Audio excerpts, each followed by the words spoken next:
L'Afrique a encore de l'eau. Il s'agit maintenant de savoir comment la gérer, comment la partager.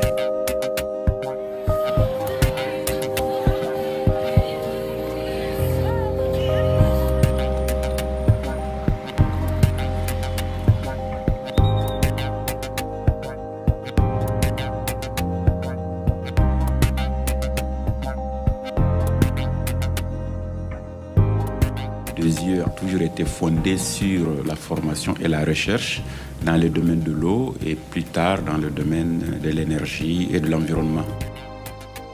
Les étudiants et nos équipes de recherche ont beaucoup travaillé et continuent de travailler sur ces défis sur le cycle de l'eau, ces défis sur la qualité de l'eau, ces défis sur l'accès à l'eau, ces défis liés aux changements globaux, donc le changement du climat et le développement urbain que connaît aujourd'hui l'Afrique, et de le croiser aux besoins que cela va engendrer, que ce soit pour l'agriculture ou pour l'eau domestique de consommation.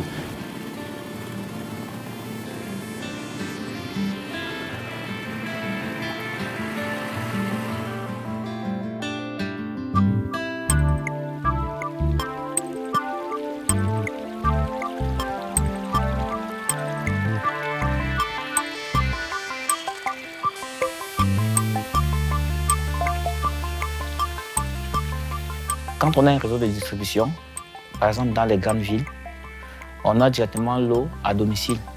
Mais au niveau des villages, ce n'est pas le cas.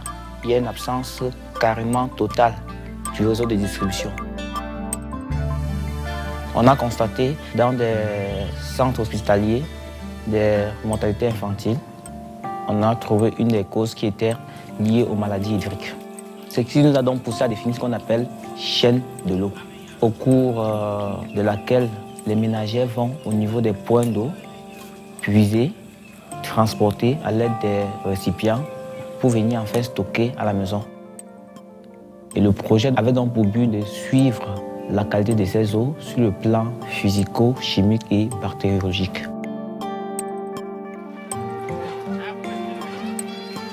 Pour suivre la potabilité de cette eau, nous avons eu à prélever des eaux au niveau des sources, les eaux après le transport et les eaux pendant le stockage pour comparer à chaque niveau la qualité de l'eau.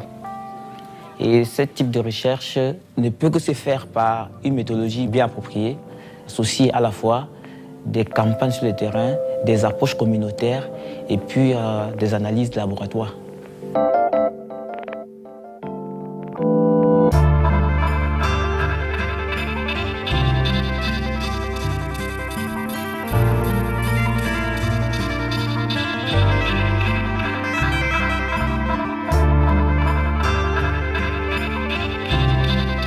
Ce qui concerne les paramètres physico-chimiques, c'est généralement lié déjà à la source. Et à ce niveau, on n'a pas déterminé grand-chose, c'est-à-dire ça respectait les normes de l'OMS.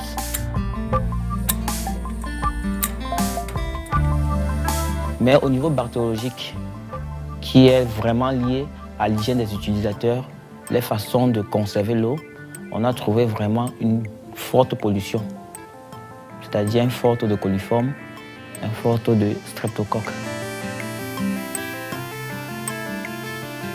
La contamination, c'est au niveau du transport, voilà, dû à la qualité du récipient. Le bidon a une ouverture très petite qui fait donc que le nettoyage efficace de la paroi intérieure est difficile. Alors, il y a des développements bactériens à l'intérieur du bidon. La finalité, c'est de partager cela avec les populations et puis que les populations voient les différentes étapes du cycle comme ça. Elles-mêmes peuvent comprendre qu'ils doivent changer d'attitude à tel endroit ou à tel endroit, à tel autre endroit.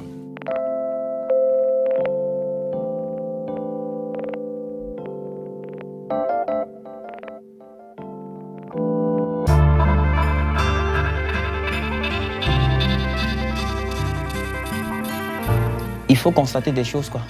C'est le désir d'améliorer. C'est-à-dire le fait de ne pas être satisfait de ce qui est déjà. Voilà. C'est cela qui m'a poussé à vouloir faire de la recherche. Ça touche la vie humaine, la dignité humaine et la santé. qui est une condition fondamentale déjà pour le développement. Il faut être en bonne santé.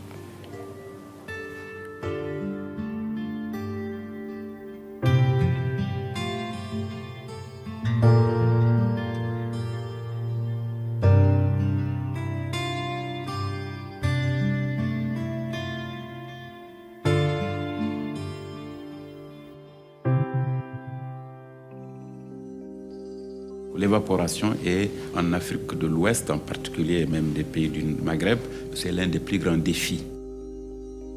Les eaux de surface ont une variabilité dans le temps qui oblige les utilisateurs à créer des stocks. Et ces stocks sont souvent des plans d'eau, des bassins de rétention d'eau qu'ils utilisent au fur et à mesure. Et malheureusement, ces bassins également sont soumis à cette évaporation, ce qui fait qu'ils perdent plus de 80% de l'eau qu'ils ont conservée. Donc c'est au cours d'un échange que nous avons eu avec la compagnie SACAN qui s'est avéré qu'ils avaient un problème en termes d'évaporation d'eau sur les bassins qu'ils avaient au niveau de la mine en fait. Et donc là est venue l'idée d'organiser, d'intéresser les étudiants et de les faire réfléchir sur une solution d'ingénierie pour résoudre ce problème d'évaporation-là. Nous avons essayé de développer des modules circulaires qui vont couvrir la surface du bassin et cela va nous permettre de réduire les pertes d'eau par évaporation. C'est pour couvrir une superficie de 30 hectares. Et pour les 30 hectares, nous avons opté pour des modules de 1,6 m de diamètre. Nous avons besoin d'environ 120 000 modules pour couvrir cette superficie. Ces étudiants sont aujourd'hui des diplômés qui sont entrés dans la phase d'incubation, donc dans l'incubateur du 2IE. C'est-à-dire que là, on leur apporte un appui au niveau scientifique, au niveau de nos laboratoires, notamment, pour développer un prototype de ce que pourrait être la solution pour résoudre ce problème-là au niveau des SACAN.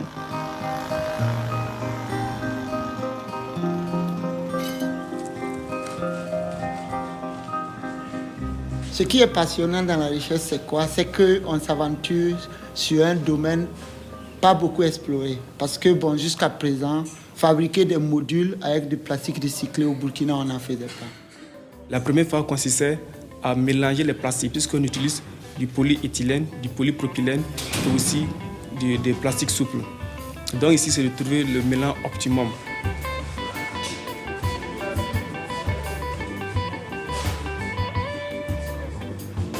Donc actuellement, nous sommes en train de faire des modules en miniature pour pouvoir faire des études au laboratoire.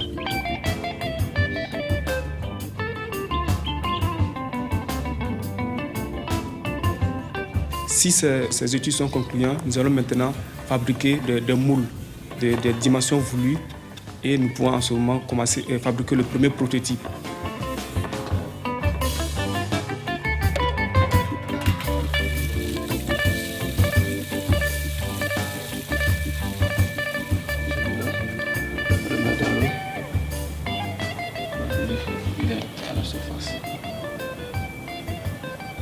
Donc ça, c'est un bon départ. Voilà, c'est un bon départ.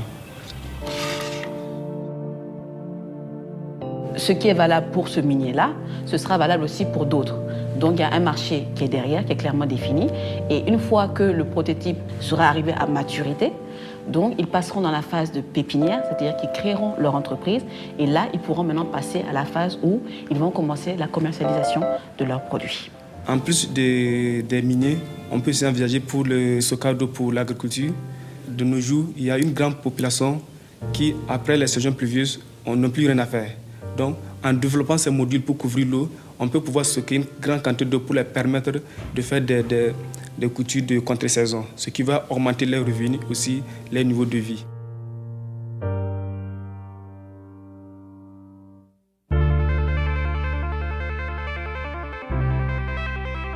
En matière de recherche, j'ai toujours travaillé sur les technologies qui permettent d'avoir un meilleur accès à l'eau potable des populations africaines. C'est ce qui a fait que pendant des années, j'ai essayé de voir quelles sont les technologies qui peuvent être utilisées par les populations, tout en intégrant l'aspect coût aussi d'investissement et charges d'exploitation.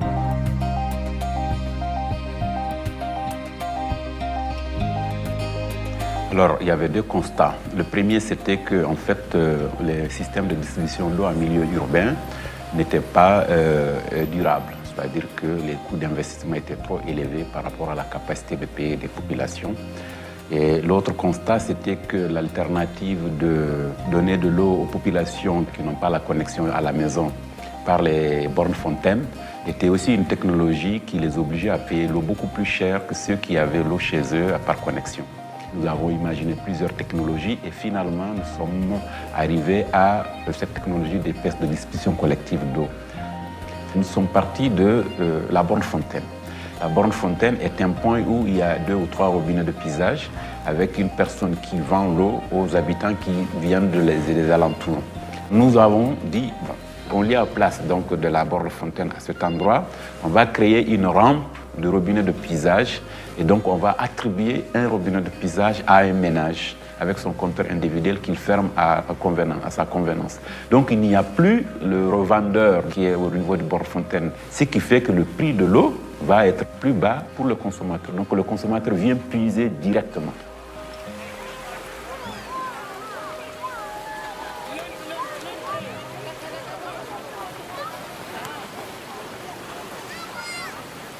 L'eau, aujourd'hui, est un vecteur de beaucoup de maladies.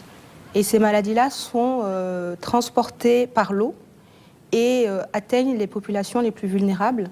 Et c'est ces mêmes populations les plus vulnérables qui n'ont pas accès à l'assainissement. Donc on se retrouve dans un cercle vicieux qu'il faut à un moment donné casser.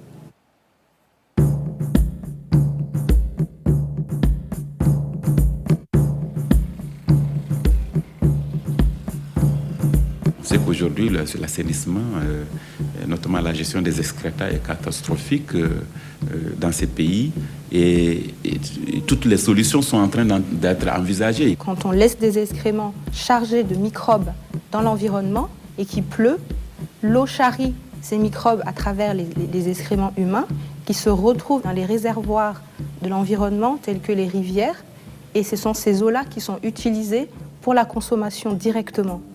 Et l'assainissement, justement, c'est de casser le cycle de contamination des ressources en eau pour permettre justement que les populations ne se contaminent pas. Donc oui, il y a un travail de sensibilisation à faire, mais ça ne suffit pas. Il faut aussi s'attaquer aux problèmes sur le plan environnemental et sur le plan sanitaire, c'est-à-dire traiter les eaux aujourd'hui et puis empêcher que les gens ne continuent à polluer l'environnement à travers la défécation à l'air libre.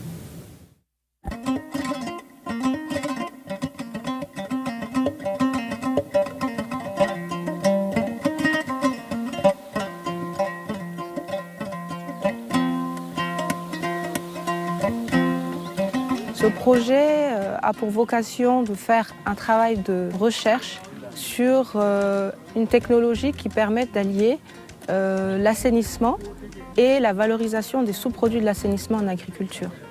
So we have 2 kinds of used water. One is feces and urine, and second one is grey water. So we will treat these waters. Le volet sur l'assainissement, c'est réellement de séparer les fesses, les urines, les eaux à la source. Au lieu de les mélanger pour les traiter, on les sépare dès leur production et cela va faciliter leur prise en charge et donc leur traitement. Mais à cela s'ajoute la rareté de la ressource en eau aujourd'hui. Les plans d'eau sont de plus en plus fragiles, reçoivent de moins en moins d'eau. Donc le recyclage de l'eau qui est déjà utilisée devient de plus en plus une nécessité. Pour l'agriculture maraîchère, l'agriculture de contre-saison, il faut absolument avoir une source d'eau pérenne. Ce qui n'est pas le cas, ce qui est rarement le cas dans les villages, parce qu'on est en zone sahélienne. Et à côté de ça, il y a quand même des ressources souterraines. Les gens utilisent ces eaux-là pour leurs besoins quotidiens, comme se laver, faire la vaisselle, laver des vêtements. Et on a évalué dans le cadre du projet qu'une concession produit en moyenne 8 litres par jour et par personne. Cette eau-là, aujourd'hui, elle est perdue. C'est-à-dire qu'il n'y a aucun système de collecte de ces eaux grises. Elles sont directement reversées dans les concessions, avec toutes les conséquences sanitaires que ça entraîne. Donc, l'idée, c'est de vraiment prendre ces eaux-là pour les traiter afin de les réutiliser pour le petit maraîchage à côté des concessions.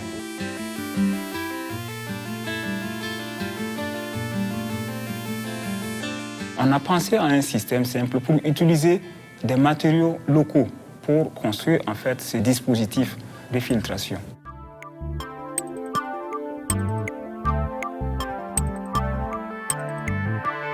Il faut jouer d'ingéniosité pour collecter ces eaux à différents points et il faut aujourd'hui pouvoir les mettre au même endroit pour faire un traitement.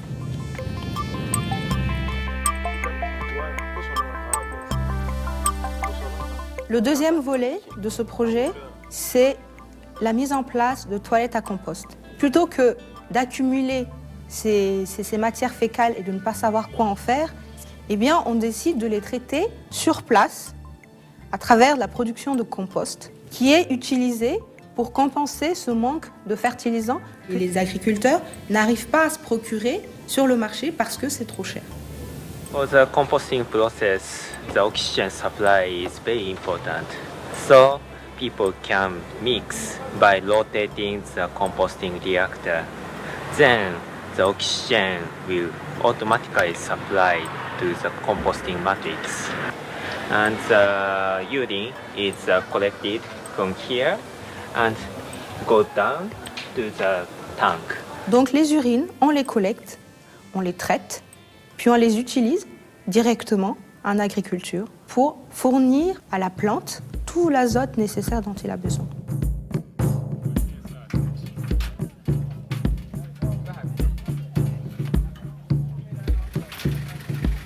On a une base en matière de technologie qui est l'apport de l'Université d'Hokkaido et on travaille ici en tandem avec les chercheurs japonais et nous, ce qu'on apporte, la connaissance sur le contexte culturel africain, nos connaissances scientifiques que l'on adapte aussi aujourd'hui aux besoins de l'Afrique.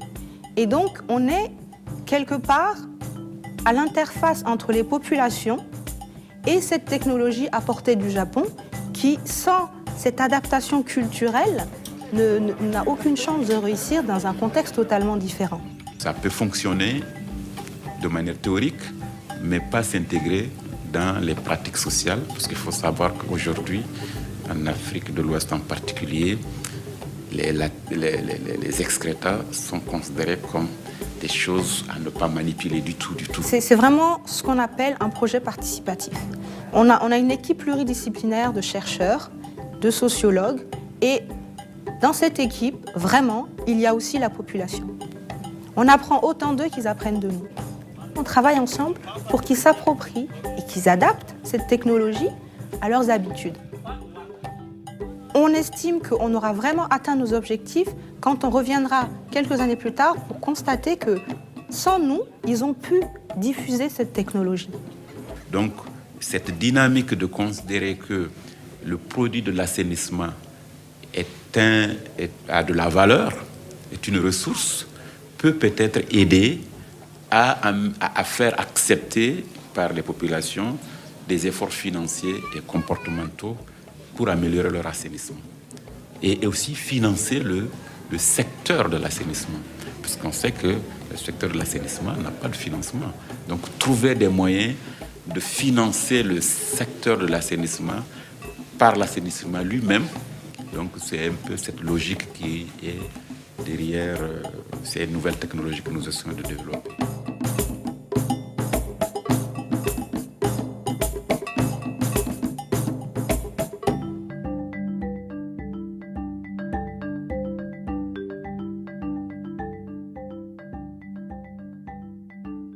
Le problème qui réside, c'est surtout de développer des instruments, des outils, des ouvrages qui permettent de mobiliser cette ressource en eau, de bien la répartir et de bien l'exploiter dans l'année.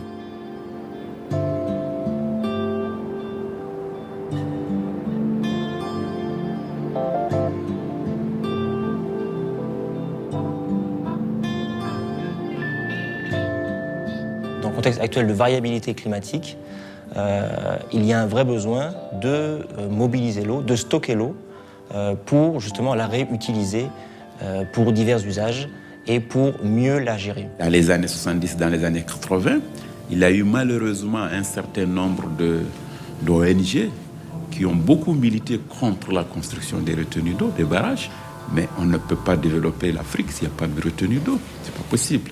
Mais on peut intégrer les questions environnementales liées à la modification qui peuvent intervenir, survenir lorsqu'on fait des grands barrages ou des petits barrages, etc. On ne peut pas ne pas les faire. Ce n'est pas possible. Les grands barrages, on en a besoin bien sûr pour l'électricité, on en a besoin pour l'irrigation, on en a besoin aussi pour l'eau potable ou encore pour l'établissement d'un débit environnemental, donc pour la préservation des écosystèmes. Ce sont des grandes infrastructures hydrauliques très complexes. On parle de millions de mètres cubes, de centaines de millions de mètres cubes. Et là, forcément, il y a des répercussions sur la zone d'implantation du barrage. Tout l'enjeu, c'est de pouvoir associer des objectifs de développement nationaux à des objectifs de développement locaux. Et c'est là où la gestion intégrée des ressources en eau joue tout son rôle.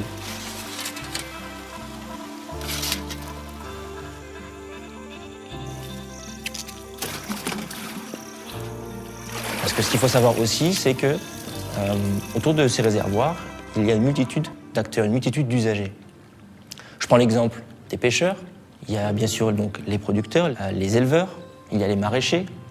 Donc autour de ce réservoir, il faut pouvoir impliquer tous ces acteurs-là dans les différentes prises de décision pour gérer la ressource et pour qu'on puisse finalement aboutir à de meilleurs bénéfices.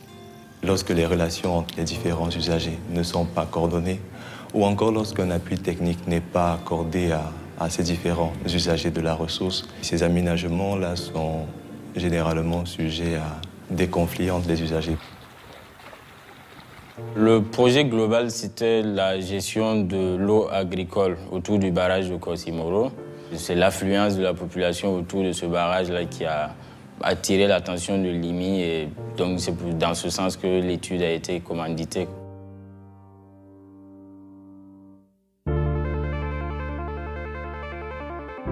Donc c'est dans le cadre du stage professionnel de première année que j'ai fait ce stage à l'IMI. À Kossimoro, il y avait une situation assez particulière. On a remarqué que les groupements de producteurs qui s'unissaient autour de 2 ou de 3 petites motopompes irriguaient des surfaces allant de 2 à 3, voire 5 hectares. Il n'y avait pas vraiment un contrôle des surfaces qui étaient exploitées. Donc en première approche, c'était de pouvoir quantifier toute cette superficie-là. Après ça, il s'agissait d'essayer de quantifier aussi l'exor, c'est-à-dire la quantité d'eau qui retire du barrage, pour savoir s'il n'y a pas de risque que l'eau vienne à manquer.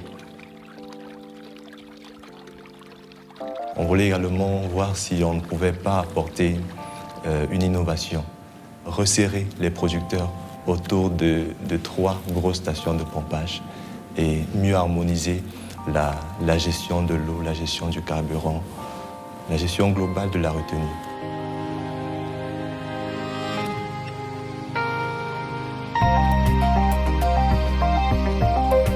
Il y a également un autre défi qu'il faut relever en Afrique de l'Ouest pour faire face justement à ces questions de disponibilité de l'eau, c'est la disparité entre les zones de l'Afrique. Les fleuves, en Afrique de l'Ouest et en Afrique en général, ont un caractère transfrontalier très fort. Je prends l'exemple du fleuve Niger qui est partagé entre 9 États. Et là, on peut parler aussi donc, de gouvernance de la ressource. Il est nécessaire de mettre en place des outils de gestion, des cadres de concertation pour permettre aux différents États, par leurs différents représentants, de se rencontrer, de prendre des décisions ensemble. Et c'est là où on rejoint donc, ce deuxième principe de l'agir, donc de promouvoir ces processus participatifs. Et je pense que là, c'est une avancée majeure au niveau de la région, de l'Afrique de l'Ouest, de pouvoir comme cela se concerter pour pouvoir construire de meilleurs barrages et pour pouvoir mettre en place de meilleures règles de gestion.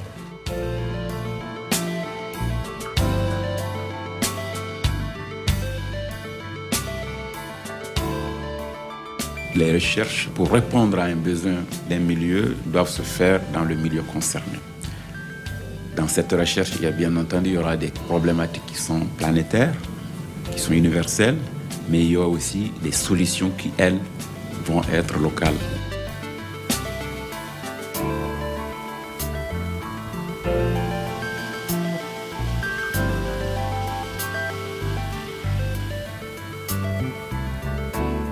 moi aujourd'hui, ce que je fais tous les jours, correspond vraiment à comment concilier ce qu'on peut développer aujourd'hui dans un laboratoire et ce dont la population a besoin.